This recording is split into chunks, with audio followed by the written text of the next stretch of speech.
Bem-vindos a todos, obrigada por estarem aqui. Uma das coisas que nós fazemos é pedir aos oradores que liguem as câmeras.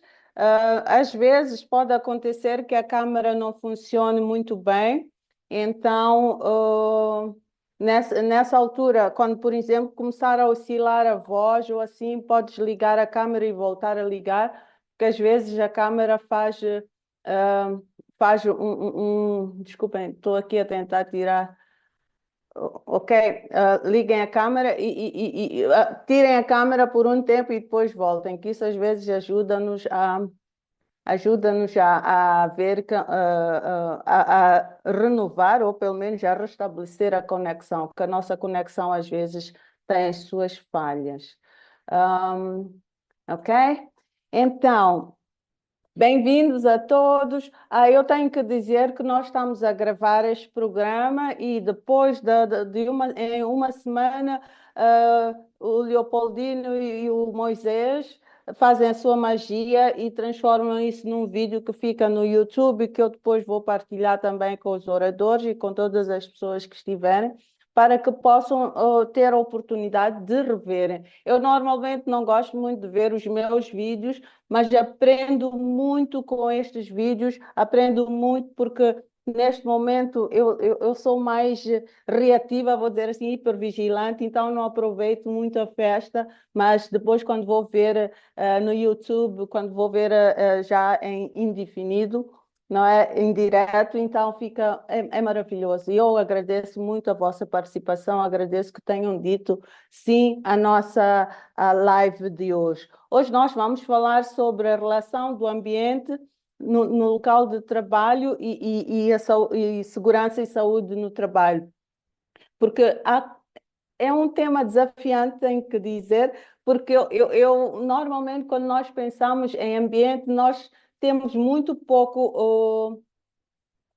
pouca noção do que é a que se refere a questão do ambiente no local do trabalho.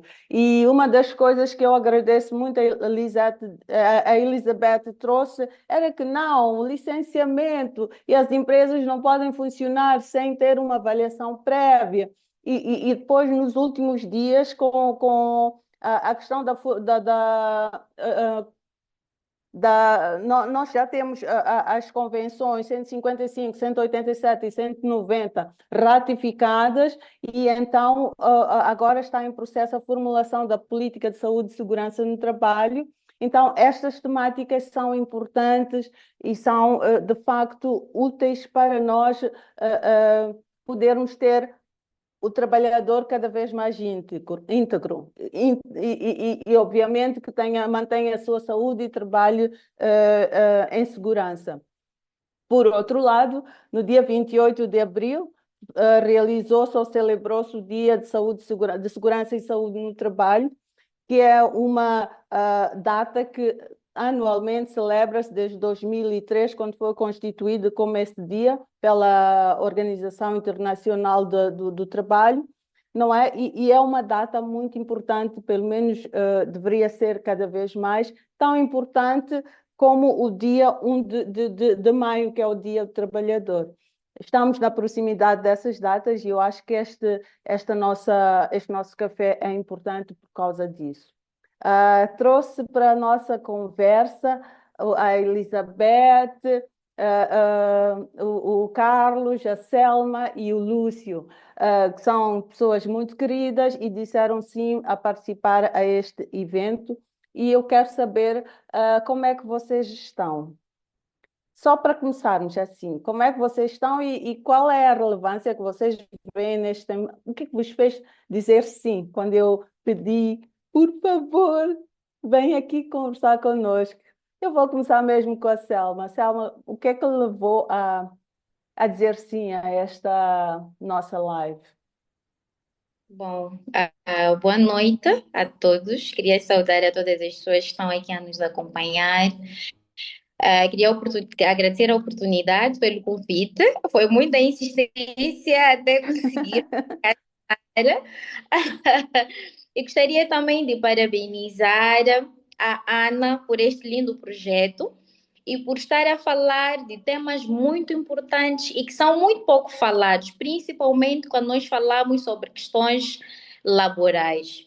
Hum. É, Gostaria também de saudar os meus colegas aqui, painelistas do debate, o doutor Cera, a engenheira Elizabeth e também o engenheiro Lúcio, por também estarem aqui a compartilhar este momento. Acredito que vai ser um café muito rico em termos de abordagens. Bom, Muito obrigada. dando a proposta de falar sobre esta temática, primeiro, porque um ambiente de trabalho saudável, ele não vai proteger apenas o corpo, mas também a questão da mente e também da dignidade do próprio colaborador. E muitas das vezes, dentro das empresas, temos notado, principalmente olhando para a nossa realidade, que é em Moçambique, que as instituições não têm dado a si uma grande relevância. Eu falo enquanto psicóloga, né? Não tem Ok. uma grande relevância para questões psicológicas e emocionais dos próprios colaboradores. Eles são expostos a várias situações, têm, às vezes, cargas muito excessivas, passam por várias situações de risco, mas não recebem nenhum tipo de amparo por parte da própria instituição em que eles se encontram aí a trabalhar. Então, por isso que eu disse, não, este tema é muito relevante, tendo em conta o mês, o contexto e a relevância do assunto em si, seria de bom grado estar aqui a contribuir com a pouca experiência que eu tenho a trabalhar na área. Muito bem, muito obrigada por este acolhimento, é isso. Obrigada. Vou passar para a Elizabeth, só para não deixar as meninas lá para trás. Boa noite, Ana, mais uma vez. Boa noite, o pessoal todo que se juntou à chamada e que acredito que ainda vão se juntar. E os meus colegas de painel, estou muito feliz pela diversidade de pessoas para abordar o mesmo tema. Eu sou formada em Engenharia Ambiental e Gestão de Risco de Desastres. Quando vi os colegas, quando vi o Carlos, eu me formei a ter ele como uma referência no meio ambiente. Então, para mim foi uau! Vai ser importante estar aqui a debater este tema. E indo para a importância do tema, eu comecei a trabalhar e até hoje sinto que quando nos projetos, eu comecei a trabalhar sempre e até hoje estou em projetos de óleo e gás.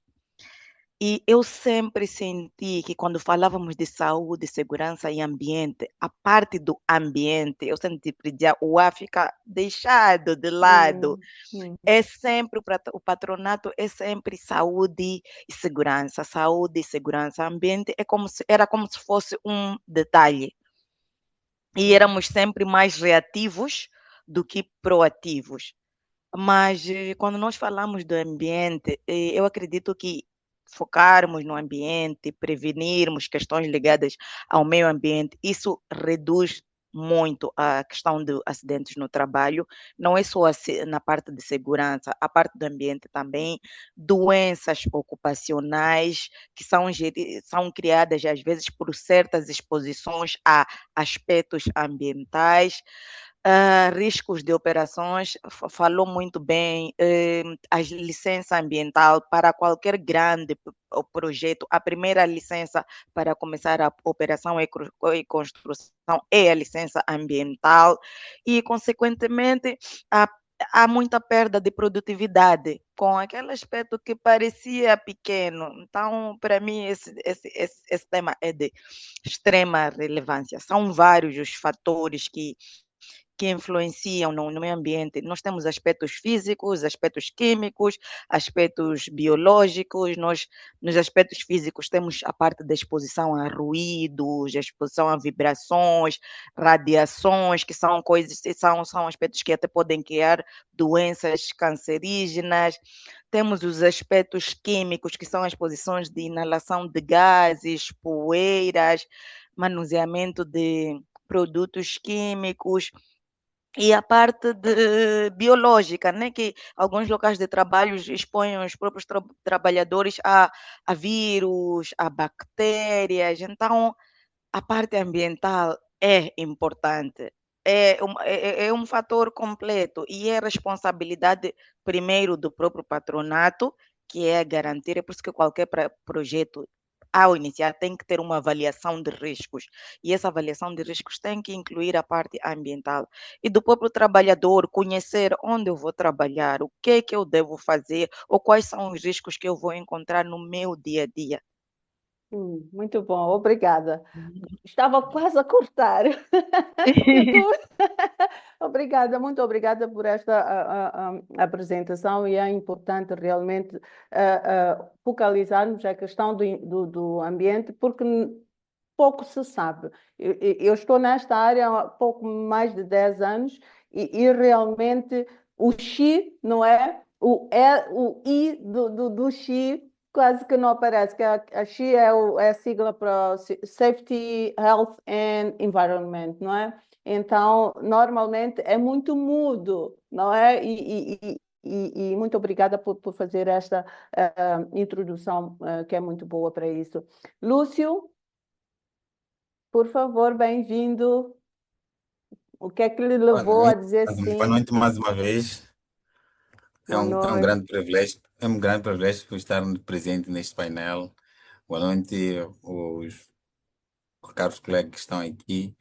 Ah, este tema foi desafiador e também o desafio foi a Ana conseguir com que eu aceitasse participar. O meu tempo é muito corrido, mas fui vendo a insistência e a importância desses temas que são muito importantes para a melhoria da condição do trabalho que nos últimos tempos a gente tem verificado que tem se deteriorado muito mais. Ok. Quanto à minha experiência, eu venho de química, fiz química, engenharia química, Não se preocupe que eu vou laboratórios, apresentar apresentar, exatamente. o seu perfil. Faço Exato. questão. Então, quanto a essa abordagem, eu acho que é oportuno discutir esta questão de environment, health and safety, que hoje em dia é preocupante nas empresas. É muito Hum, preocupante. Temos muitos casos de doenças ocupacionais, acidentes de trabalho, até perda de ativos, hum, simplesmente porque há uma certa negligência na identificação dos riscos. Então, o- este, esta iniciativa de iniciar-se a discutir esse tema de forma assim independente, um dia será mais abrangente e uhum, creio que isto vai avante e vai tocar em pontos essenciais. A legislação já está começando também a crescer em Moçambique, porque no que eu verifico é a legislação, mas já está crescendo muito e estão empenhando também em colocar todos os requisitos necessários para inspecionar, verificar. E ao longo do tempo, nós poderíamos ter melhorias em alguns setores. Leva tempo, se calhar para nós poderíamos levar por aí 50 anos para estarmos a um nível, mas já já estamos estamos a no início, caminho. já Muito estamos a bom. caminho. Muito Muito bom, obrigado. obrigada, bem-vindo. Vou logo pular para o Carlos. Obrigada por estar aqui, Carlos. Também sei que o seu tempo é muito curto, mas bem-vindo e, por favor, diga-nos por que é que este tema é importante e relevante para si. Obrigado, olá Ana, boa noite e boa noite a todos os meus colegas também do painel e a quem nos assiste. Bem, eu não sei por onde começar e também não quero alongar-me muito, senão vou acabar abordando aspectos que são para ser referidos mais à frente. Mas é um pouco baseado naquilo que eu sinto, a causa que eu defendo vem mesmo de trás, é algo que está dentro de mim, e ao longo de toda a minha experiência de trabalho, portanto, baseando-me na experiência que tenho, eu fui procurando ambientes melhores, portanto, fui procurando sempre melhorar as condições de partida, portanto, eu chegava a um determinado lugar e percebia que tinha que fazer ajustes e também ia percebendo como é que era o funcionamento das instituições que abracei. Portanto, aprendi muito com essa experiência, não é um conhecimento tão tecnicista, mas é baseado em empirismo, em evidências, e fui sentindo quanto melhor for o ambiente, mais produção e produtividade e também, olha, mais bem-estar, mais saúde mental, E para terminar, portanto, recordo-me de uma visita que fiz, de uma das idas que fiz ao norte, portanto, ao campus da Unilúrio, salvo erro, a experiência mais forte terá sido até o campus da Unilúrio em Pemba, e perceber como se fazem as coisas ainda no nosso país, não é? Para construir uma universidade, a decisão primeira foi limpar o terreno, e ao limpar o terreno derrubaram e destroncaram as árvores que lá estavam, e ao fazê-lo, portanto, reduziram drasticamente o ambiente que aquela área tinha, criando condições assim um pouco inóspitas para o trabalho, quer para o trabalho de docência, quer para de discência, quer para os CTAs da vida. Portanto, há pequenas, grandes coisas que fazem enorme diferença. Eu começaria por aí. Obrigado. Ok, muito bem. Vou tentar me conter aqui, mas obrigada por isto tudo que vocês disseram. Eu vou passar a apresentar-vos para não comer assim muito tempo e conseguirmos discutir o máximo que nós pudermos. Uma das coisas que eu quero desde já dizer-vos é que aqui no nosso café perdem-se os títulos, então vamos tratar-nos todos pelos nomes e vamos recuperar os nomes logo a seguir. Então, peço a vossa licença para chamar-vos por você, ou não é? Mas pelo nome, pelo primeiro nome, se estiverem de acordo. Eu sou um pouco ditadora, então, sim, estão. Então, eu passo aqui a apresentar os nossos oradores e começo, e vai ser em ordem alfabética, começando justamente pelo Carlos. Carlos Manuel dos Santos Serra é advogado, consultor do Centro Universitário, ativista ambiental moçambicano, especializado em direito do ambiente. Com ampla experiência em legislação e gestão de resíduos, poluição e governança, lidera desde dezembro de 2018 a Cooperativa de Educação Ambiental Repensar, dedicada à educação ambiental e conservação. É também responsável pelo programa Escola Ecológica Sementes para o Futuro, que promove princípios de sustentabilidade em escolas. Carlos possui doutoramento em Direito Público pela Universidade Nova de Lisboa, com pesquisa focada em descentralização e recursos naturais. Além disso, é coordenador de Let's Do It World, focando em limpeza ambiental, ao qual eu já participei em 3 eventos e quero participar em mais. Quer acrescentar alguma coisa no seu perfil, Carlos? Não. Boa. Agora passamos para a Elizabeth, que é engenheira ambiental e gestora de desastres naturais, atualmente mestranda em engenharia ambiental, com mais de 10 anos de experiência na indústria de oil and gas, de óleo e gás, especialmente em operações offshore. Como coordenadora ambiental e social em projetos de produção de gás, lidera a conformidade, sustentabilidade e gestão de grandes projetos. Possui expertise na implementação de sistemas integrados de gestão ambiental, auditoria, gestão de biodiversidade, resíduos e emissões de gases de efeito de estufa. Além disso, apoia profissionais e estudantes nas áreas ambientais e energéticas, desenvolvendo competências técnicas e promovendo o posicionamento profissional. Elizabeth, como é que estamos no seu perfil? Quer acrescentar algo? Está tudo dito. Obrigada. Ok, super. A mentoria é muito importante e acho que deveria ser algo que nós fazemos muito mais, e obrigada por esse serviço. Temos agora o Lúcio Pedro Nhantumbo, que é engenheiro químico com mais de 13 anos de experiência, sólida nos setores de mineração e indústria. Atualmente atua como especialista de higiene ocupacional e oficial de proteção radiológica, com vasta experiência ou expertise na gestão de riscos químicos, físicos e biológicos. É bacharel em Química e mestrando em Gestão Integrada de Ambiente, Qualidade e Prevenção. Detém certificações internacionais, incluindo NEBOSH, Six Sigma e auditorias ISO 9001, 14001, 45001.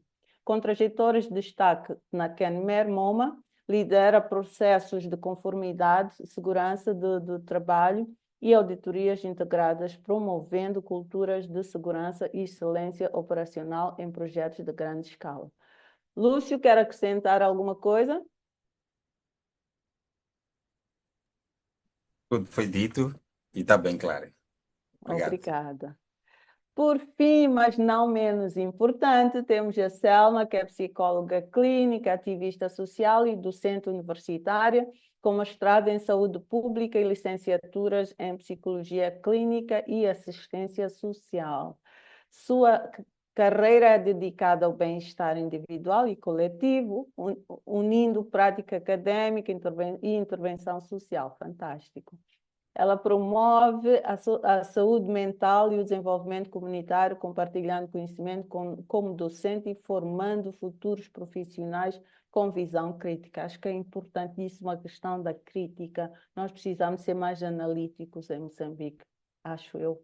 Como ativista, participa de iniciativas voltadas para a sensibilização e promoção de saúde mental, destacando-se o projeto Terapize, que facilita o acesso à terapia na comunidade. Perfeito. A literacia psicológica também é um pilar muito importante na nossa sociedade. Selma busca constantemente ampliar seus conhecimentos e estratégias para uma sociedade mais inclusiva e saudável. Selma, mais alguma coisa que queira acrescentar? Está tudo dito, Ana. Muito bem, obrigada. E eu vou já começar com os nossos blocos de questões. Temos aqui 3 blocos. Vamos tentar falar com as pessoas que nos acompanham, mas se não conseguirmos, eu vou pedir que desde já, quando surgir um comentário ou uma dúvida, que coloquem no chat e a gente vai tentar depois comentar quando houver disponibilidade e tempo. E obrigada desde já pela paciência e pela compreensão, caso não tenhamos tempo, porque 1h30 passa muito rápido, mas é sempre muito bem-vindo qualquer comentário e qualquer questão, porque ajuda-nos também a crescer e a refletir mais. Então, Carlos, eu queria perguntar que, como ambientalista, que naturalmente já disse aqui, não é? Como vê a nossa sociedade? Estava a falar da questão da escola, que tira-se árvores, que faz-se obras sem a consideração ambiental. Queria perceber como é que estas questões ambientais em Moçambique são consideradas, como é que estamos, considerando que já faz este trabalho há alguns anos, não é? Como é que estamos a evoluir? Não é? E falo um pouquinho também na questão da gestão de resíduos e poluição, que são temas muito longos, não é? Mas, assim, em breve trecho, como introdução, queria ouvir como é que nós estamos nesta questão da consciência de ambiente e, sobretudo, voltado para as empresas. Obrigado. Olha, eu vou ser muito objetivo. Em quase 26 anos de carreira, tenho aspectos positivos e negativos, né?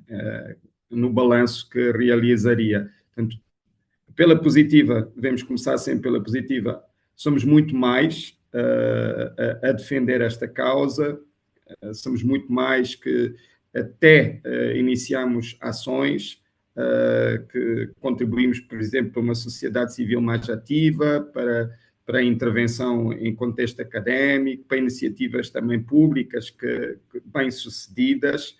Portanto, há cada vez mais juventude empenhada e a fazer diferente, mas, portanto, e há cada vez mais pessoas formadas na área do ambiente, em termos da umbrella, né? Em termos gerais. Depois temos uma série de especialidades. Mas eu sinto, pela negativa, de que este crescimento não está a ser acompanhado pela agenda política, pela prioridade nacional, um pilar fundamental, portanto, daquilo que é a máquina governamental. Eu sinto isso, e há muitos exemplos que podia estar aqui a referir, portanto, e à medida que o tempo passa, até se formos a notar, portanto, o peso e o papel, portanto, da entidade nacional responsável pelo ambiente tem vindo a desvanecer-se, portanto, tem vindo a perder a importância, porque enfim, há extinções de ministérios, criação de outros, misturando alhos e bugalhos, portanto, isto tudo também contribui para um template que não é tão positivo. E recentemente também percebemos que há revisões legislativas que estão a ser feitas e até que poderão a ser aprovadas, poderão constituir um retrocesso nas políticas e normas de proteção do ambiente. Eu refiro, por exemplo, ao exercício em curso de revisão da Lei de Minas. Também sinto pelo dia-a-dia de que nós temos grandes desafios, portanto, desafios básicos, muito elementares, e um deles já o disseste, portanto, é o da gestão de resíduos sólidos. Se a gente não resolve o problema do lixo, que é basic, não é? Que é uma coisa através de regras, portanto, para já, através de uma vontade, depois com chamar as pessoas certas para liderar estes setores, portanto, e tomar as decisões acertadas, nós resolveríamos este problema. Não podemos estar, com tantos anos depois da independência, ainda a lidar com este elementar problema. E com um impacto tremendo na saúde e no ambiente. Então, eu acho que nós estamos ainda muito longe daquilo que seria o cenário ideal. Portanto, entre isso reflete-se no tema. O nosso tema, é claro e aí há muito que se diga, ele tem uma relação direta. Se nós formos a ver quantas instituições estão preocupadas, eu não vou falar da questão da segurança e da higiene, mas a questão do ambiente no trabalho, estão preocupadas com esta temática. Eu conheço muito poucas. E grande parte delas têm que cumprir protocolos internacionais. Portanto, é quase uma consequência, já se conhecemos, são as regras tal A, B, C, D e E, e é necessário e importante cumprir. Não quer dizer que haja um real comprometimento. Portanto, há pessoas, sim, dentro destas empresas que vão fazendo a diferença, mas nem sempre é mesmo um compromisso assumido pela corporação. Agora, há pequenas empresas, sim, vão fazendo alguma coisa, mas repare, a grande maioria dos empresários são informais, portanto, a grande parte da nossa economia é informal. Então, se nós visitarmos o funcionamento desta máquina informal, falar de ambiente, falar do ambiente nos mercados informais da cidade de Maputo, ao longo das avenidas e ruas da Baixa da cidade, por exemplo. Portanto, em áreas urbanas conheço muito bem, nas cidades da Beira, de Nampula, falando em alguns dos principais centros populacionais. Portanto, a questão do ambiente no trabalho é ainda uma miragem. Eu começaria dizendo isto. Obrigado. Ok, obrigada. Esta questão do comprometimento e, sobretudo, de uma visão de futuro e de um plano, não é ainda visível, como diz.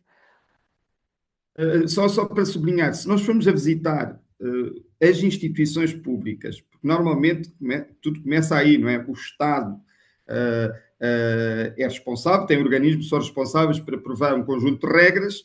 E, claro, depois é tudo eito, porque atualmente nós não temos, para esta área específica no ambiente de trabalho, nós não temos quase nada. Portanto, o que temos é demasiado genérico, a lei de trabalho dá ali uma pincelada, depois temos alguns regulamentos específicos nos setores de atividade, designadamente o setor petrolífero, já muito pouco, muito pouco. Então, se nós visitarmos as instituições públicas, começa logo aí que ambiente no trabalho nós temos, caso a caso. E é muito interessante, se formos a fazer uma espécie de diagnóstico ambiental, nós teremos e colheremos muita informação rica, exatamente para depois sustentar e advogar a necessidade de regulamentar esta matéria e principalmente formar as pessoas para isto, não é? Formar até as nossas lideranças para a necessidade de não acharem que a árvore é um entrave, é menos parque de estacionamento para as viaturas, etc. Não encher as pessoas dentro de um compartimento, portanto, não projetar edifícios de forma a ficarmos reféns de ar-condicionados que depois não vão ser mantidos e vão constituir um problema também para a saúde, etc. Eu daria alguns exemplos só.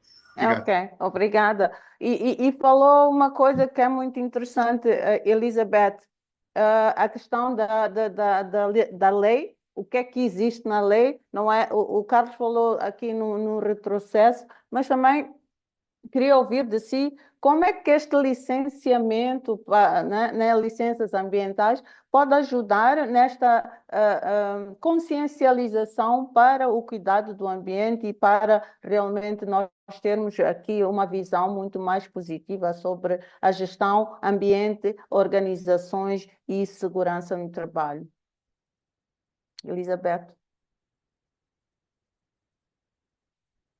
Elizabeth está aí? Sim, estou. Ok. É assim, como o Carlos falou, temos algumas leis, sim, mas são muito poucas na parte de ambiente. Eu que trabalho e sempre trabalhei no projeto de óleo e gás, nós sempre recorremos a normas nacionais e internacionais para implementar condições boas e proteção do meio ambiente. Está-se a falar, já ouvi falar também que a lei do ambiente vai ser, está a ser revisada e vai ser implementada. Para nós é uma grande expectativa, porque às vezes é complicado termos auditorias onde a maior parte dos termos e referências nós temos que ir buscar de legislações de fora e coisas parecidas. Mas quanto à licença ambiental, eu acho que é bom, porque desde o momento que uma empresa está a aplicar para uma licença ambiental, tem critérios, tem que ter um plano de gestão ambiental. E é aí onde vai identificar quais são os aspectos e riscos ambientais decorrentes da sua atividade. Com esses riscos já é muito mais fácil mitigar, se não mitigar, eliminar, reduzir, colocar políticas para. Mas um grande problema das empresas é a parte da cultura ambiental. As empresas não têm essa cultura ambiental e, por mais que tenhamos planos, políticas, procedimentos, se a empresa em si não leva a sério, não tem uma cultura ambiental, nada se vai fazer ou pouco se vai fazer. Como eu dizia, vamos sempre ser reativos e não proativos. Mas as empresas, também acredito que as empresas não têm noção do real impacto do que um problema ambiental pode causar na imagem deles. Se dermos um exemplo, eu posso dar um exemplo, por exemplo, de um dos maiores crimes ambientais que aconteceu na história, não foi em Moçambique, mas foi fora, que foi o da BP, que também é uma petrolífera, até fez-se um filme sobre isso, que é o Deepwater Horizon, if I'm not mistaken. Então, aquilo é um grande exemplo do que as empresas, ao tentarem reduzir os custos, a BP naquela altura, lembro-me que foi por volta de 2010, quando teve essa situação, BP perdeu muitos contratos, perdeu muitos clientes, perdeu muita credibilidade e entrou quase em falência.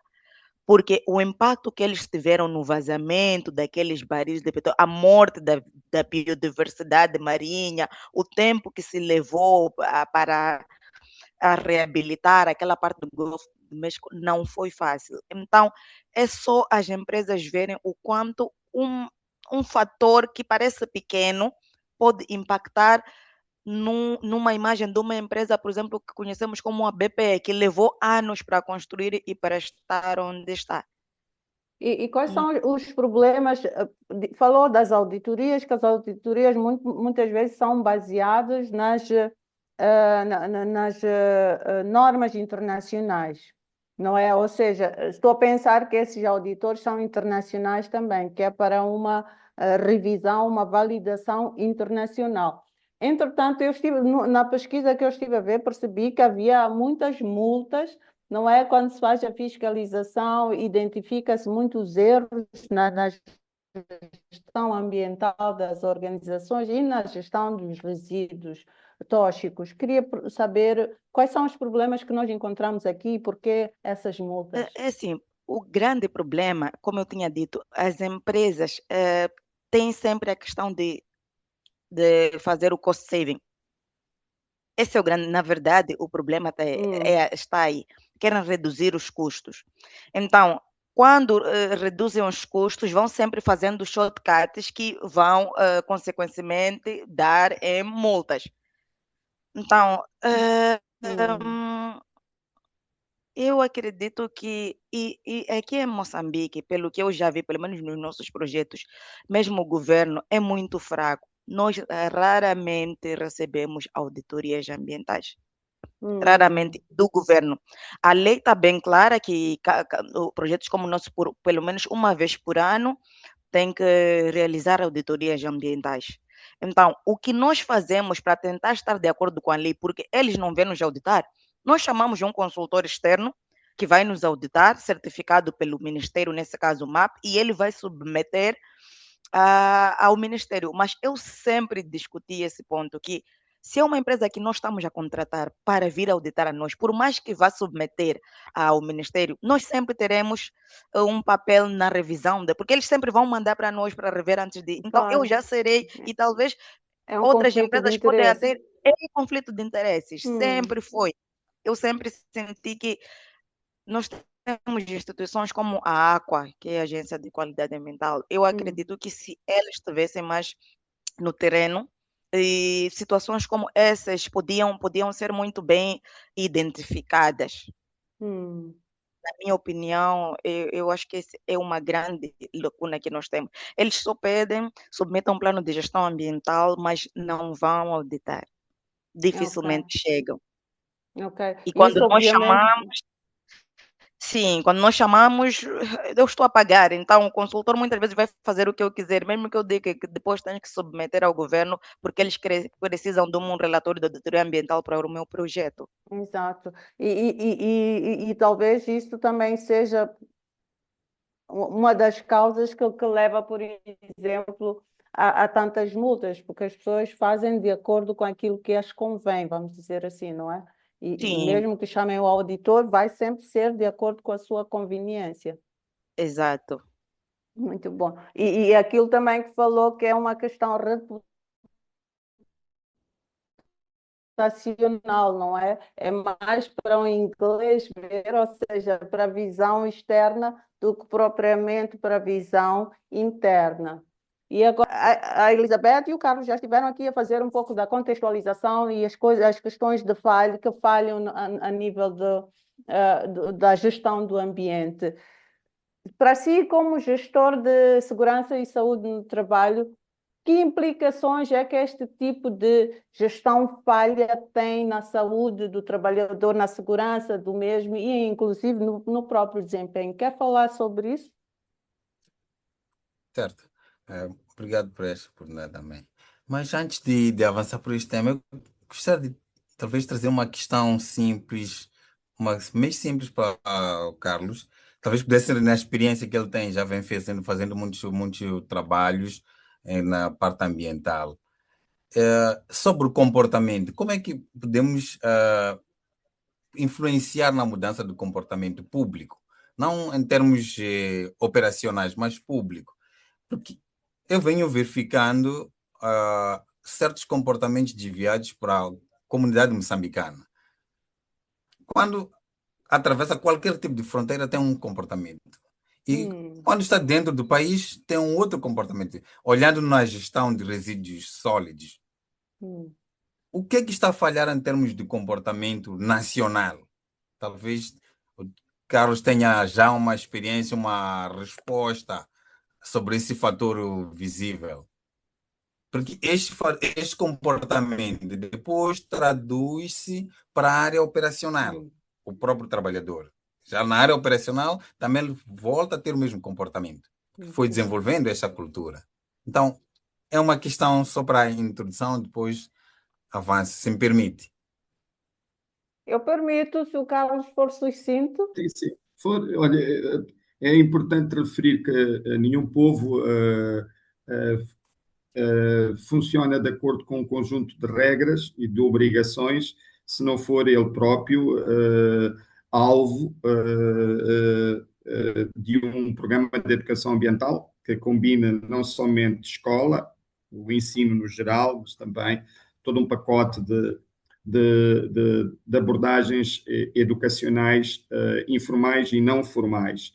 E o que se passa realmente é que nós temos um déficit de cidadania. Portanto, o nosso Sistema Nacional de Educação não está a gerar cidadãos, está longe disso ainda. Está bem? Isto não tem só a ver com o ambiente, tem a ver com tudo. Tem a ver com amor à pátria, tem a ver com o respeito pelo próximo, tem a ver com, sei lá, tem a ver até com acreditar, tem a ver com o empenho e dedicação ao trabalho, etc, etc. Então, o ambiente, obviamente, vai de arrastão.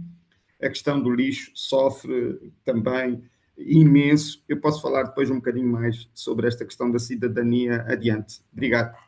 Ok, Obrigado, muito Carlos. obrigado. E então, força, Lúcia. Estou E satisfeito. seria interessante ouvir também um pouco a Selma sobre isso, já que é psicóloga, mas só a provocar. Por favor, Ok. Lúcia. Certo. Quanto à fala de gestão dos perigos ocupacionais, esta é uma componente que tem se verificado em muitas companhias, em que falhas, as companhias iniciam o processo de produção, ou de extração, ou de mineração, mas não olham para a questão de identificação dos perigos ocupacionais que lá existem. É normal, a legislação já havia indicado a Elizabeth que sempre tem que ter um estudo de impacto ambiental, tem que submeter, depois tem uma fiscalização que se faz. Até para o ambiente já se faz, e para a segurança também no trabalho já se faz. Mas para questões de saúde ocupacionais é um tema que ainda é esquecido. Só vem por tabela. Então, esta falha leva-nos à falha de identificação dos riscos, tanto físicos, tanto químicos, tanto biológicos. Esses todos os riscos são negligenciados no ato de sua avaliação e implementação do projeto. E, consequentemente, leva a um impacto ao trabalhador direto, que é o desenvolvimento de doenças, acidentes, ferimentos, que chegam a levar à incapacidade temporária, assim como permanente. Temos situações de trabalhadores que, em algum momento, nem fizeram 3 meses, envolveram-se em alguns acidentes e tiveram que ficar afastados pelo trabalho. Então, traz uma consequência. Outra parte, essa falta da avaliação dos riscos, principalmente, vamos falar dos químicos. Se falha identificar algo proveniente do metano ou a existência do metano na extração, esta estrutura toda está num risco de colapso. Porque um vazamento simples pode terminar em uma explosão que acaba com todo o processo e fatalidades múltiplas. Então, há um impacto muito grande sobre esta falha de identificação desses riscos ocupacionais Mas e que afeta diretamente a família. desculpa, só perguntar isto. Esta identificação já foi feita no processo de avaliação, no processo de licenciamento, não é? A mim me está a parecer que há uma dificuldade de operacionalizar aquilo que foi levantado. Elizabeth depois também pode comentar um pouco aquilo que foi levantado na. Bom, o Carlos é mais experiente na área ambiental, poderá fazer uma correção Não, o que eu no estou que a for a dizer é dizer. ler o Não, processo de licenciamento e sim, quero aplicar, comentar o ok? seu ponto. Para a operacionalização, principalmente aqui em Moçambique, o que mais se exige é o estudo de impacto ambiental. Se falamos de estudo de impacto ambiental, não inclui muita parte operacional. Embora em alguns estágios possa se referir, posso dizer, a alguns agentes químicos físicos que possam ser liberados para o ambiente, então devem ser identificados na parte ambiental, o impacto da operação no ambiente. Entendi, Mas ok. o estudo de impacto ambiental não refere aos riscos e perigos inerentes na operação, Ao indivíduo. onde o trabalhador está lá. Ok. Essa é uma outra avaliação do risco ocupacional, Ok. segurança ocupacional, Ok. que tem que se efetuar. Mas que esta pouco é exigida em termos de legislação. Se vamos a ver o Ministério do Trabalho exige, exige, mas não exige numa fase já avançada de operacionalização, enquanto que os trabalhadores já foram expostos. Tem algum exemplo concreto de um risco que se refletiu na saúde de um trabalhador, para além do que já disse? Temos riscos, por exemplo, de perdas como é que é? A imobilidade de coluna, por exemplo. Ok. Vamos encontrar, eu posso levar um exemplo assim mais amplo.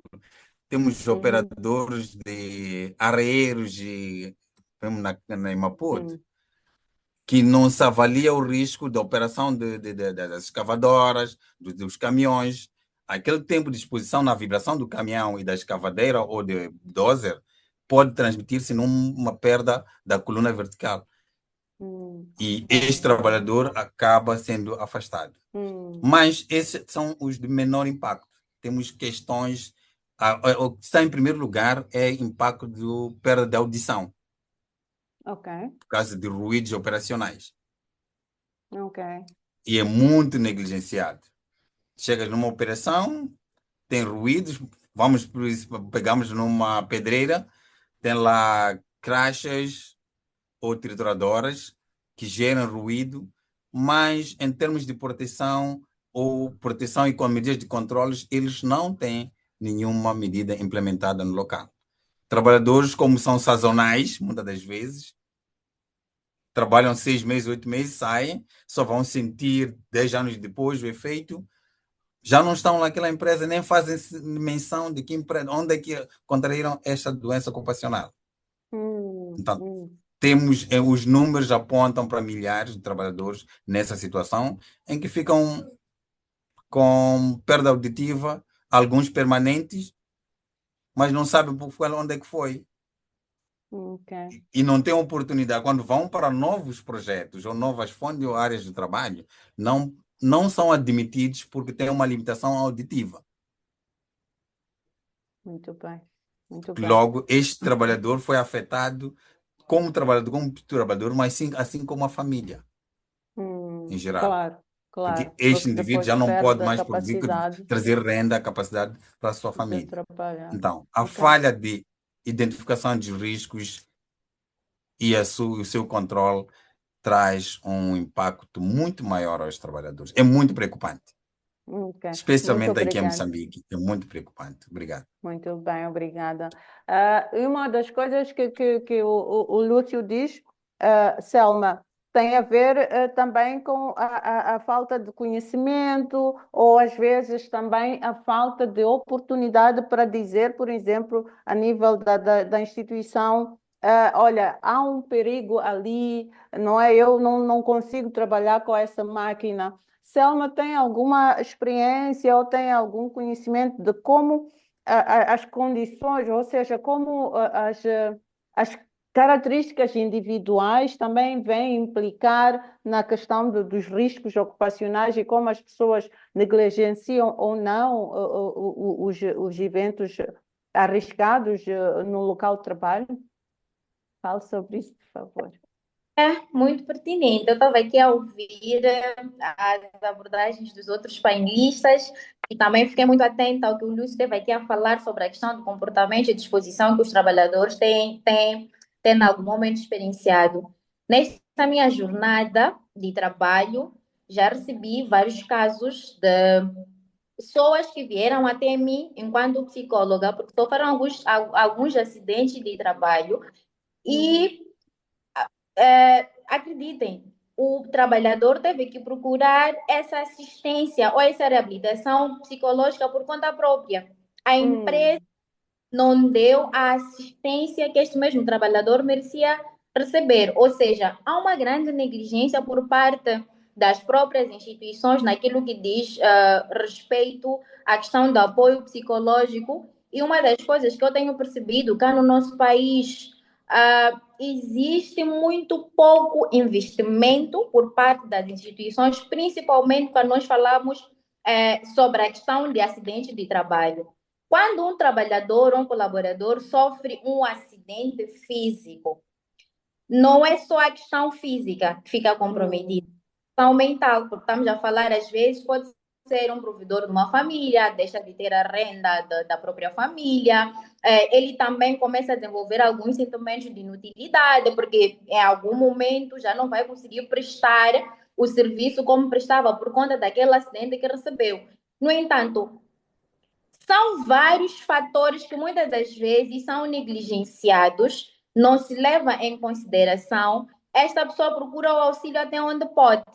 Daí, no momento, ele tem que procurar uma saída por si próprio. Às vezes, algumas empresas podem indemnizar, mas há outras empresas, por exemplo, que não dão nenhum tipo de indemnização por parte desses profissionais. E muitas das vezes, já falar de profissionais que até já vêm sobrecarregados antes de receber, de sofrerem o próprio acidente, por causa das condições negligentes, organizacionais de trabalho, que são precárias. Então, esta questão dos riscos, esta questão de acidentes de trabalho, eu acredito que seja uma questão que é muito importante ser refletida a nível das empresas e ver como é que pode ser feita a prestação de cuidados de saúde, tanto a nível física, assim como a nível psicológico desses mesmos colaboradores. Ok. E só por uma questão de prevenção, muitas vezes o trabalhador é que tem, por exemplo, a noção de que há um ruído aqui na instituição que me incomoda, ou há uma máquina que tem uma vibração maior e que me faz, não é desconfortável.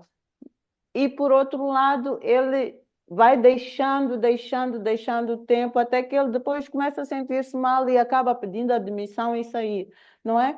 Mas neste processo, será que aquilo que estamos a falar, que a falta de cultura e a falta de conhecimento vai impactar na questão de exigir os seus direitos? Como é que é isto de o trabalhador? Há espaço psicológico nas instituições para os trabalhadores dizerem, olha, por favor, há uma máquina aqui que não está a fazer-me bem, eu, né, tenho dor de cabeça ou qualquer outra coisa. Em grande parte, o que tem se observado a nível das próprias empresas, não existem políticas organizacionais que permitem esta comunicação por parte dos colaboradores. É no sentido de tu já sabes o que tu deves fazer, como deves executar, tens essa capacitação, então, em algum momento, tens que te virar para poder executar essa tarefa. Uma coisa que, por exemplo, não se percebe é que se uma pessoa, por exemplo, trabalha numa situação de risco como essa, isto vai afetar o sistema nervoso dessa mesma pessoa, ou seja, aquele ruído que ele, em algum momento, vai sentindo, ou aquelas condições de ambiente poluído em que ele vai estar a trabalhar, isso vai, em algum momento, nervoso, e, em algum momento, ele vai ficar sempre num estado de hipervigilância.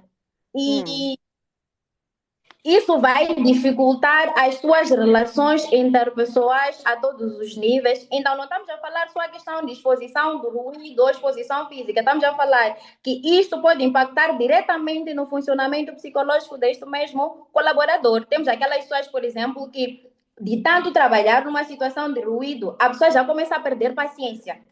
No dia a dia ou nas suas relações interpessoais, é uma pessoa que já é totalmente impaciente. As pessoas não percebem, porque fulano, porque a Sara, porque a Elisa, o João não conseguiu. É uma pessoa que está constantemente irritado, é uma pessoa que, por exemplo, está constantemente estressado, mas não percebem que talvez aquele estresse todo que está a surgir é por causa do ambiente de trabalho em que esse João ou essa Sara está inserido. Então, não é sobre o ruído de uma máquina, não é sobre o ambiente poluído. Estamos a falar da questão que, em algum momento, o psicológico dessa pessoa vai ficar mesmo afetado. E temos recebido muita demanda desse tipo de casos, mas muita demanda desse tipo de casos, de pessoas que são negligenciadas porque acredita-se mais ou procura-se resolver mais só a questão da consequência física que aquela situação vai ocasionar e negligencia-se muito a questão psicológica desse mesmo colaborador.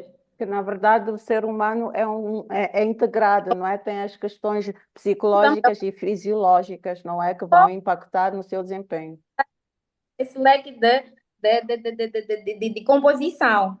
Ok, boa. Elizabeth, como é que consegue garantir, como é que nós trazemos a questão das regras ambientais, como estivemos a dizer aqui, faz as avaliações, tudo bonitinho, mas depois, dentro da organização, não há, como estivemos a falar, a questão das políticas, não há implementação integral, toda a gente a cumprir com os procedimentos, não é? Considerando aquelas avaliações, como é que se pode fazer esta ligação, mesmo quando há pressão para os resultados? Hum, Para mim, na minha humilde opinião, eu vou dizer, tudo sempre vai depender Humilde da opinião. liderança. A liderança tem um papel fundamental na decisão de questões de implementação de aspectos ambientais. A cultura organizacional, como eu disse, é muito importante. Então, Hum, algumas medidas que são fundamentais, eu acredito que a primeira é ter uma política ambiental assinada ao seu mais alto nível da empresa. Os sim, diretores, os chefes têm que assinar. Nós, na nossa empresa, a nossa política ambiental está assinada, é renovada todos os anos, está colada em todos os offices, nas entradas. As pessoas têm que saber. Quem entra já consegue perceber que nesta organização tem uma cultura ambiental, porque a política lá está bem clara, o quão nós nos importamos na preservação do meio ambiente. Segundo, criar planos e procedimentos para todos os aspectos ambientais. Se tu és uma empresa que gera resíduos, tens que ter um plano de gestão de resíduos. Dependendo do tipo de resíduos, nós também temos decreto para biomédicos, para perigosos, não perigosos. Tens que criar um plano de gestão de emissão de efluentes, de acordo com a legislação, etc. Então, e não pode ficar na gaveta. Esses planos, tu tens que ter pessoas que vão garantir a sua implementação. hum, Então, é muito importante, eu costumo dizer que o Departamento de Saúde, Segurança e Ambiente e o Departamento de Operação têm que trabalhar juntos. hum, Só há produtividade, só se estiverem a trabalhar juntos. Não pode parecer competição e não pode um ignorar o outro, porque um depende do outro no final do dia para o bem dos resultados da própria empresa. Realizar auditorias, eu costumo dizer, é importante realizar auditorias internas. Nós, como empresa, antes de termos uma auditoria externa de um stakeholder, do governo, ou etc., nós temos que saber quais são os nossos problemas. hum, Eu faço questão de, pelo menos 2 vezes por ano, nós fazermos auditorias internas ambientais, onde os nossos problemas, quando vier uma auditoria externa, não pode identificar algo novo para mim. Se for hum, identificar algo, vai ser algo que eu sei, mas porque algumas questões ambientais são sensíveis, não conseguimos tratar do dia para a noite, eu vou saber hum. justificar por que que este ponto não está fechado e até quando a gente vai fechar. É aí onde a gente encontra, eu costumo dizer que nós encontramos mais problemas nas nossas auditorias internas do que nas externas, porque nós que conhecemos a área é um auditor externo, se for algum, por exemplo, principalmente nas nossas plantas, nós estamos num ambiente offshore, chega, não conhece metade dos módulos que nós temos. Não vai Hum, ser assim tão fácil identificar pequenos problemas. Então, e treinar os colaboradores. Os colaboradores têm que ser treinados, que os resíduos têm que separar papel com papel, lixo com lixo, questões da biodiversidade, tens que reportar se veres uma espécie assim, assim, aqui, tem que tudo isso é importante no dia a dia, mas temos que ter suporte da gestão. Só com o comprometimento da gestão vamos gerir e ter resultados, sem se preocupar assim com a pressão de produção, e esses dois departamentos têm que andar juntos. tem que trabalhar juntos. Muito bom, Sim, obrigada. Temos aqui uma questão do Delfim que eu vou ler, o tema bastante interessante, pelo que me urge saber quem é que audita ou fiscaliza o Estado, que é uma coisa que o Carlos Serra colocou aqui, não é que o sistema, o público não está a cumprir as suas próprias regras, não é? Quem é que audita o Estado no que toca aos riscos ambientais referindo-se ao transporte de resíduos sólidos sem cobertura nas viaturas e, recentemente, a questão do abastecimento de combustível em recipientes impróprios. Carlos, o que é que teria a dizer sobre esta questão do manejo dos resíduos? Não é? Sim, fala, por favor. A temática da gestão de resíduos sólidos, ela está muito longe de estar resolvida, até porque todo o nosso pensamento lógico trata o problema a jusante. Basicamente, a pergunta é sempre onde é que eu vou colocar o lixo. Portanto, não é o que é que eu posso fazer com o lixo, ou o que eu devo fazer para reduzir drasticamente a nossa pegada ecológica causada pelo lixo. Nós ainda estamos num pensamento lógico que se baseia, por exemplo, no aterro sanitário. Há 40 anos que os aterros sanitários estão em processo de desuso nos países industrializados, portanto, houve um enorme avanço rumo a uma economia circular, e há países que já estão a fazer um aproveitamento quase de 100% dos seus resíduos. Nós tratamos o resíduo como lixo, e logo a partida não conseguimos definir nenhum caminho, portanto, nenhum percurso. Por exemplo, eu não estava à espera que estes anos todos voltássemos a encontrar focos de lixo na Grande Maputo, e aqui eu refiro-me a esta enorme mancha e bolha urbana que temos, que junta já 5 municípios. Portanto, eu não estava à espera que nós, em 2026, tivéssemos a enfrentar problemas como quando começámos a carreira. Portanto, tivemos uma melhoria na cidade de Maputo em algum momento, mas voltamos. Porquê? Porque estamos a tratar a jusante. O pensamento é sempre, olha, precisamos de uma máquina, precisamos, portanto, de mais caminhões para transportar os resíduos, precisamos de mais contentores, precisamos de mais recursos financeiros para poder pagar as empresas que são contratadas, mas a abordagem não é no sentido de reduzir, de prevenir, de valorizar, e tudo que se tem feito é cosmético. Portanto, eu estou nesta área da gestão de resíduos há alguns anos, portanto, e o que eu posso dizer é, no dia que isto de facto valer algum dinheiro, provavelmente a gente muda um pouco a forma de ver as coisas, porque é triste. Então, temos problemas muito básicos, e começamos esses problemas logo nas instituições. Se tivéssemos normas para o funcionamento das instituições adequadas a cautelar este tipo de problema, logo a partida estaríamos preocupados em reduzir, mas não é o caso. Portanto, nós, nas instituições públicas, neste momento, há uma proliferação de embalagens take-away de isotermos, esferovite, não é? Que é o plástico de categoria 6, que é extremamente agressivo, portanto, para a saúde pública. Mas temos isto a entrar, temos embalagens de plástico, temos garrafas PET de 500 mililímetros, que são aquelas pequeninas, portanto, e é algo fácil de resolver, porque se a função pública a administração pública desse o primeiro passo e definisse um conjunto de regras, um standard de qualidade, eu creio que isto produziria uma espécie de efeito bola de neve.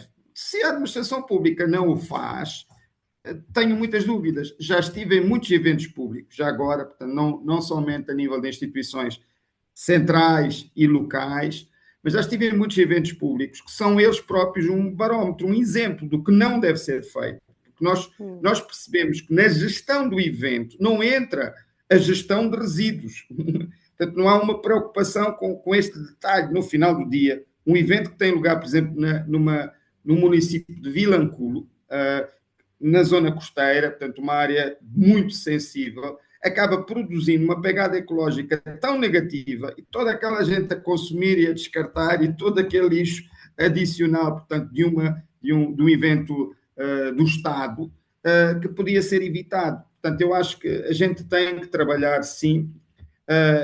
Mais uma vez, portanto, a questão da cidadania é básica. Gerar cidadãos significa também cidadãos que amanhã serão os nossos políticos, serão os nossos gestores públicos, serão também os nossos empresários, e com uma cultura diferente, com uma abordagem diferente, com uma consciência ecológica, com uma preocupação com estes valores. Se isso não acontecer, vai ser difícil colhermos resultados a curto e médio prazo. Eu tenho muitas dificuldades em acreditar. Portanto, nós temos que conseguir chegar a esse estágio.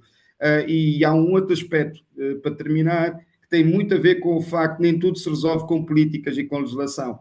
E este detalhe é fundamental, porque não há trabalho que eu não faça que não parta do levantamento do que já existe. E a nossa capacidade de implementação, eu diria, de seguir o que é aprovado, é muito baixa, é muito reduzida. E o horizonte temporal nosso, normalmente, é de curto prazo. Portanto, é um mandato, quase que equivale a um mandato governamental de 5 anos, ou municipal de 5 anos, o que não é bom. Portanto, nós não sonhamos longe. E acho que temos que, de facto, repensar muito do que temos vindo a fazer para que tenhamos o tal ambiente no local de trabalho a funcionar. Se fizermos uma leitura com as imagens do Google Earth agora, do antes e depois, estamos a perder o verde urbano de forma drástica, impensável. Portanto, todo o espaço acaba sendo ocupado para efeitos de betão, portanto, muito poucos se preocupam em considerar aspectos de luminosidade, de ventilação natural, criação de espaços agradáveis para os trabalhadores também. Portanto, um lugar lá fora onde o trabalhador pode sentar e descansar aquela sua meia hora dourada, somos muito poucos. E há uma viagem que fiz recentemente a um país chamado Colômbia, da qual temos uma péssima conotação, não sabemos o que estamos a falar. Atenção, a Colômbia está a meio... está num processo, portanto, de crescimento e desenvolvimento acelerado, portanto, está num conjunto de países de médio desenvolvimento, e visitei uma universidade, e das coisas mais incríveis que vi naquela universidade, é uma universidade muito conceituada, a Universidade dos Andes, foi a preocupação com o detalhe, com as pequenas coisas, com a arquitetura do interior, com a arquitetura do exterior, com incluir património cultural, porque as pessoas também terem acesso à cultura e não estarem só num local de trabalho ou de estudo, os jardins que são idílicos, os caminhos entre as faculdades, portanto, o acesso de um ponto a outro ponto e, atenção, espantoso, um lugar para os estudantes dormirem a sesta. Okay. Eu pergunto, quem está preocupado com os estudantes ou com os trabalhadores dormirem uma cesta, recarregar baterias? Ninguém, mas eles tinham portanto, como é que se diz, aquela rede para as redes, está num conjunto de redes, numa área muito bonita, ao ar livre, mas protegida contra a chuva, e estavam ali numa boa a dormir, portanto, à espera do horário de reentrada. Claro, para chegar aí, a Colômbia percorreu uma jornada, portanto, e investiram muito na educação que gerou cidadania que depois se traduziu em resultados concretos. Ok. Eu estou a ouvir a questão da cidadania, visão, educação e a questão também das lideranças. E obviamente, da questão das estratégias. Lúcio, diga uma coisa. Nas nossas organizações, estava a falar da questão do metano. Existem outros produtos, e o Carlos também falou também a questão das garrafas PET, etc. Existem outros produtos que nós, no processo do trabalho, é que transformamos, né, daquilo que é a matéria-prima e que nós transformamos no processo de trabalho em resíduo, né? E que nós temos dificuldades em fazer o desperdício, e isso depois vai impactar no trabalhador. E depois, que relação tem isso com o uso do equipamento de proteção individual? Não sei se faz sentido esta questão, mas se não fizer, a gente constrói outra vez. Devemos reconstruir sempre. Sim, sempre numa operação tem várias cadeias de resíduos diferenciados que possam aparecer, que muitas das vezes é mal manuseado e que eu fico preocupado porque às vezes afeta não só o trabalhador depois levamos para casa. Eu gosto de trazer exemplos mais públicos do que os mais operacionais, que mesmo nos nossos mercados informais conseguimos encontrar recipientes usados em algum processamento e que são reutilizados, para o cotidiano. em algum momento são recipientes com produtos altamente tóxicos Hum, e que as famílias acabam levando aquele recipiente, faz uma lavagem simplificada e usa, e em algum momento temos situações de intoxicação nas comunidades. hum, Esqueci, por causa de má gestão desses resíduos.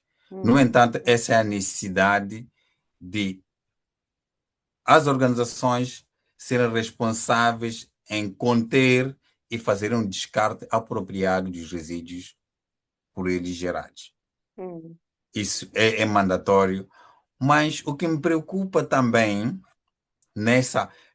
Temos organizações que fazem, nós fazemos, bem, hum, do nosso lado, fazemos a cadeia toda de valor e mesmo que algum trabalhador esteja interessado em algum recipiente ou alguma coisa que nós consideramos que já terminou sua vida útil, encaminhamos a uma secção em que vai se decontaminar e aí o trabalhador pode levar para o uso afim.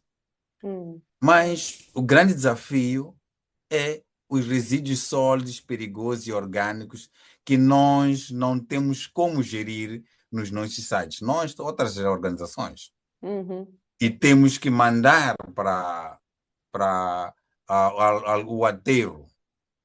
O único aterro que nós temos em Moçambique é o aterro de Mavoco. ok. Mas a grande preocupação é o aterro de Mavoco também não processa, apenas armazena.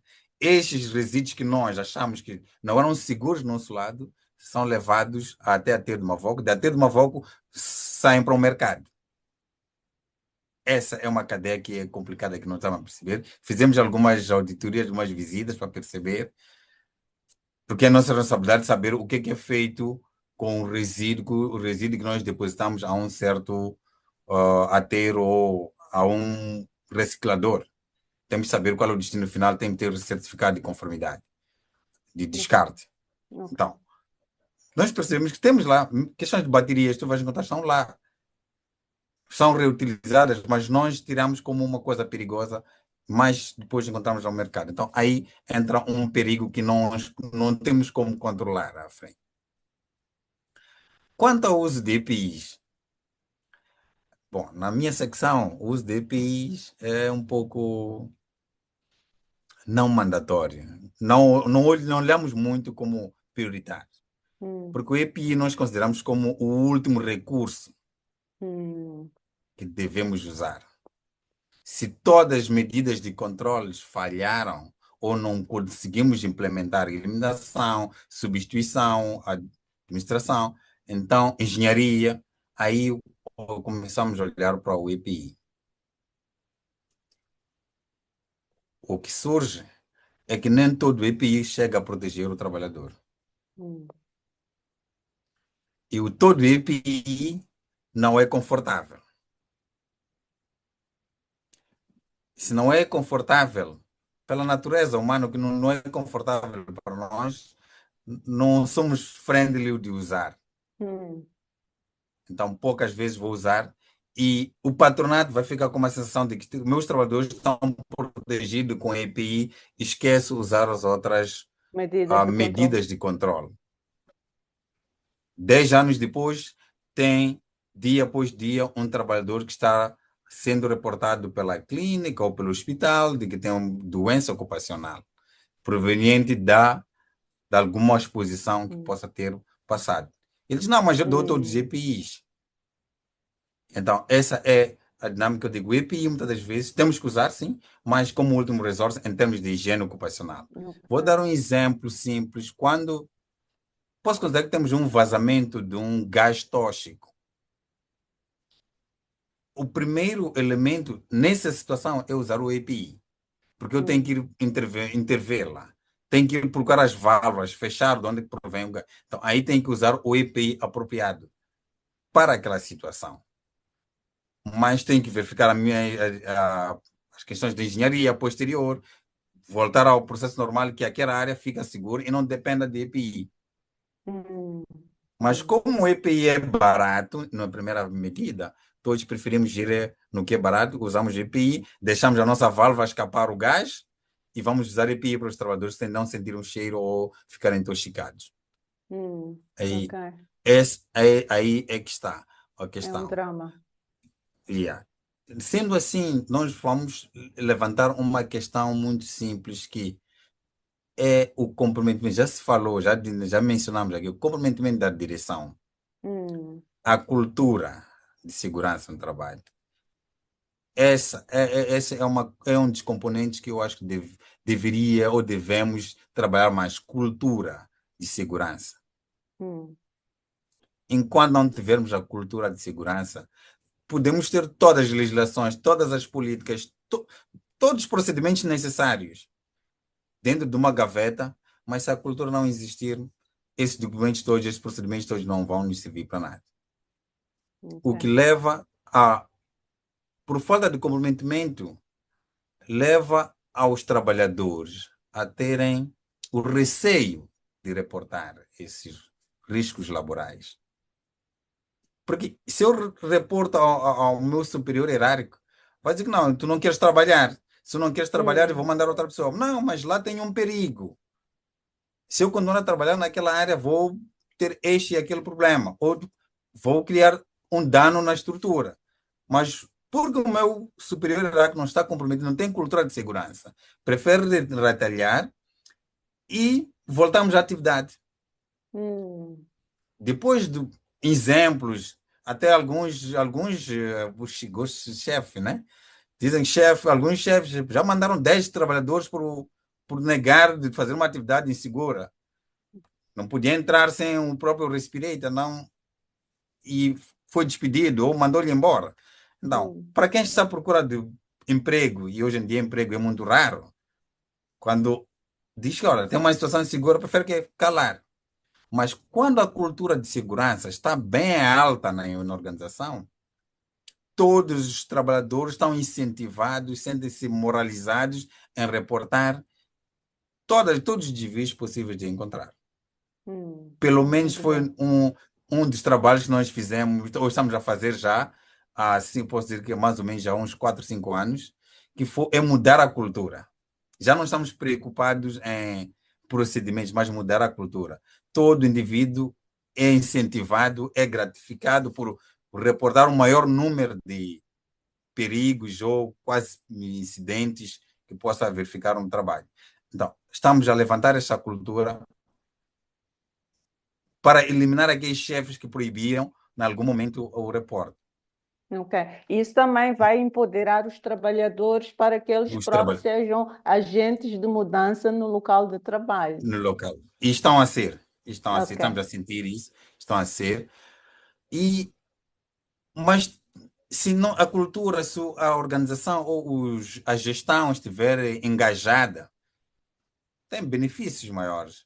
Em que os maiores benefícios vão estar no facto de que a empresa terá uma boa reputação, vai diminuir doenças ocupacionais, a troca de trabalhadores será reduzida, as faltas serão reduzidas, multas serão reduzidas,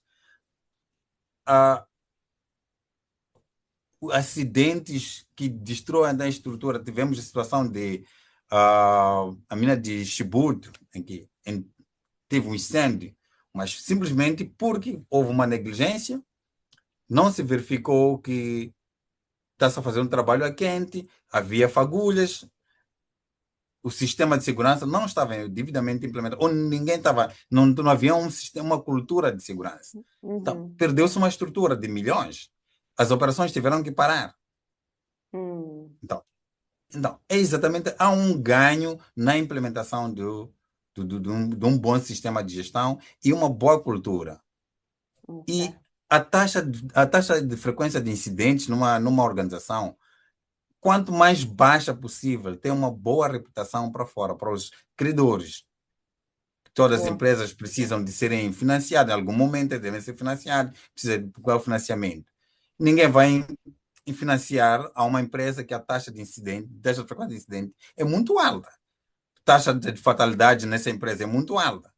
Que é um risco muito grande para uma empresa sob risco. Investimento. Então, exatamente. Então, se essas componentes todas forem bem acauteladas, garantimos alto moral e motivação dos trabalhadores.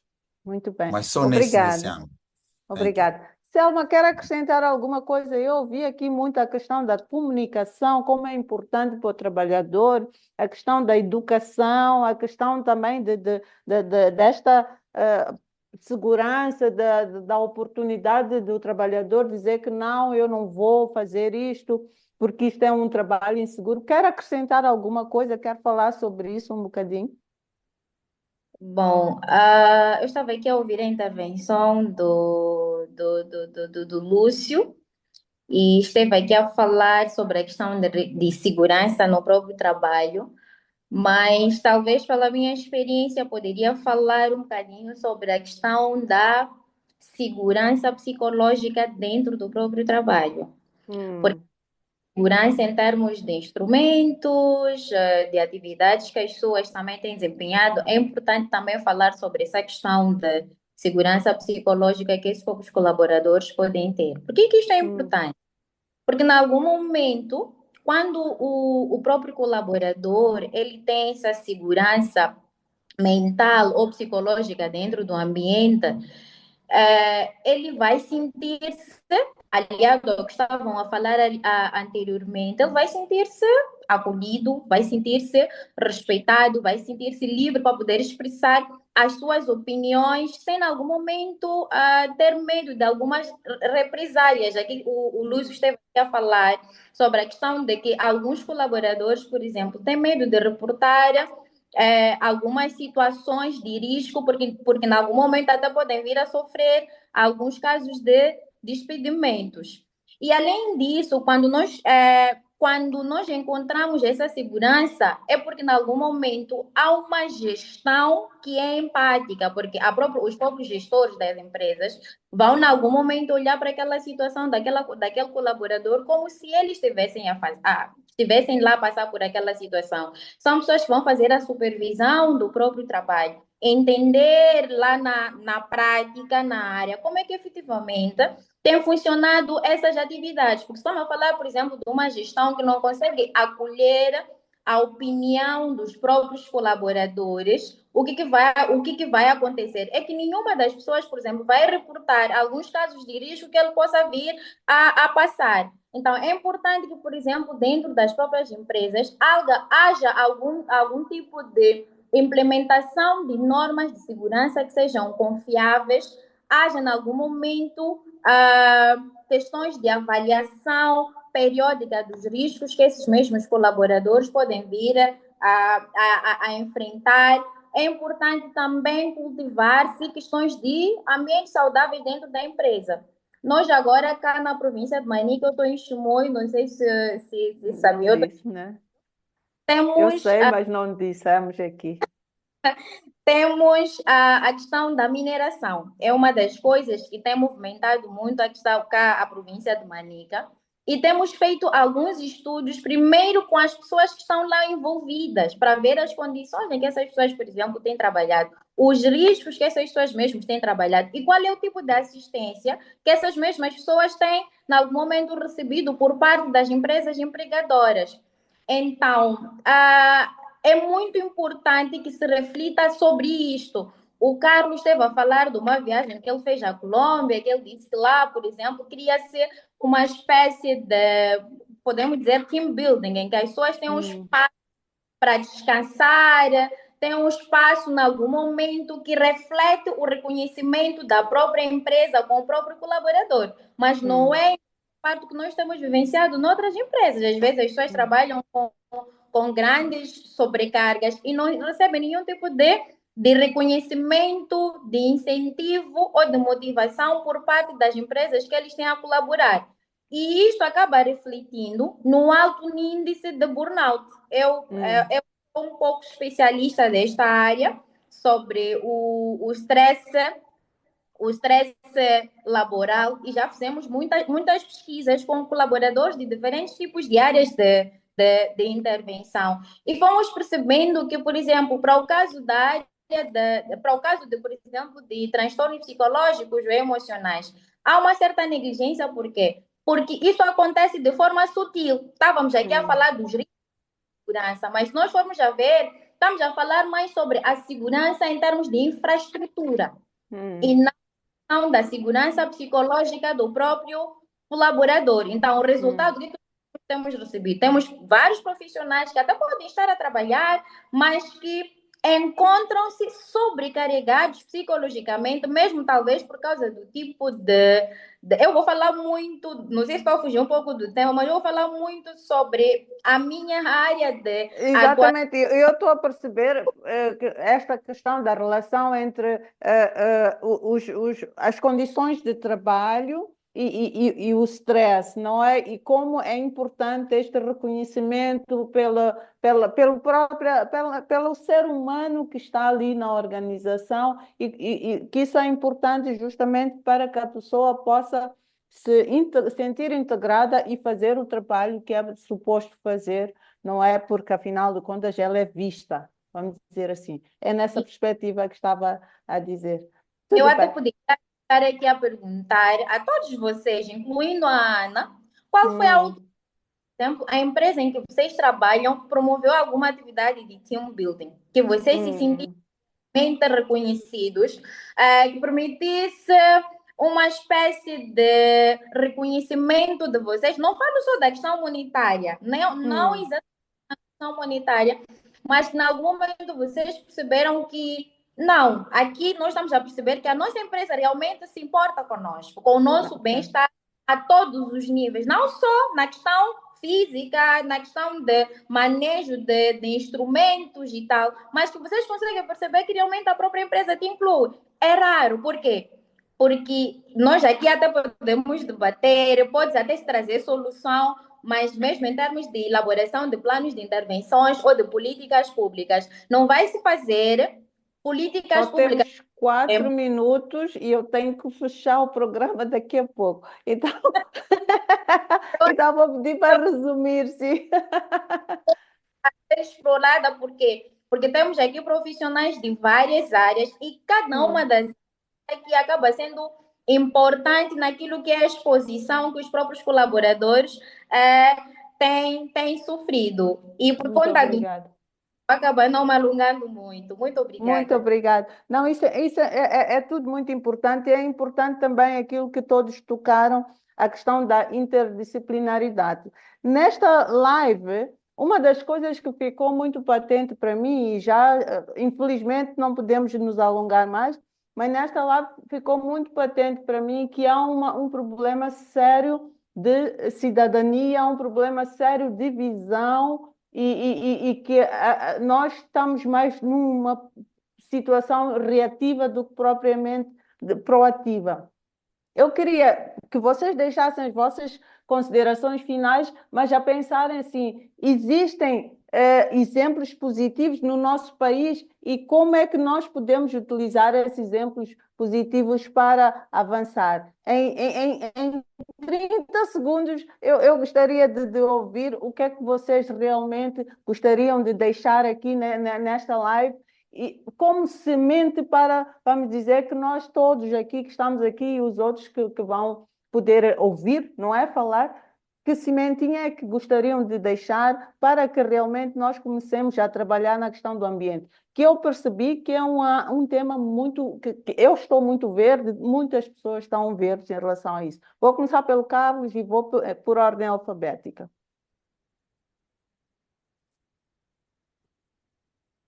Carlos está aí? Já estamos a Tudo bem. terminar. Já, já, já estou e penso que estão a ouvir. Não, é mesmo para agradecer e eu creio que tudo o que dissemos já serve de recomendações, já serve para deixar aqui algumas luzes a quem nos segue e toca a pôr a mão na massa, porque ainda temos uma jornada a percorrer e já agora, através do exemplo, quanto mais exemplos bons forem criados e gerados de ambiente no trabalho, quiçá possamos contaminar quem deve tomar decisões também e quem pode replicar. Obrigado. Obrigada, Carlos. Então, vai a Elizabeth.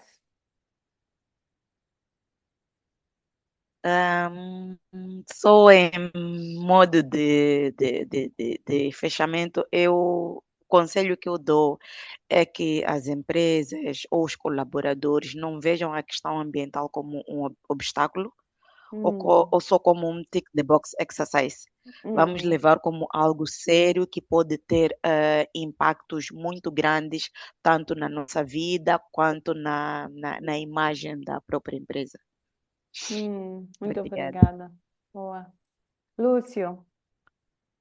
Sim, de uma forma de terminar, o bom já foi dito, mas eu gostaria que daqui em diante, principalmente para nós estamos aqui, a cultura, a cultura de segurança, a cultura de gestão de resíduos, a gestão ambiental, partisse de nós.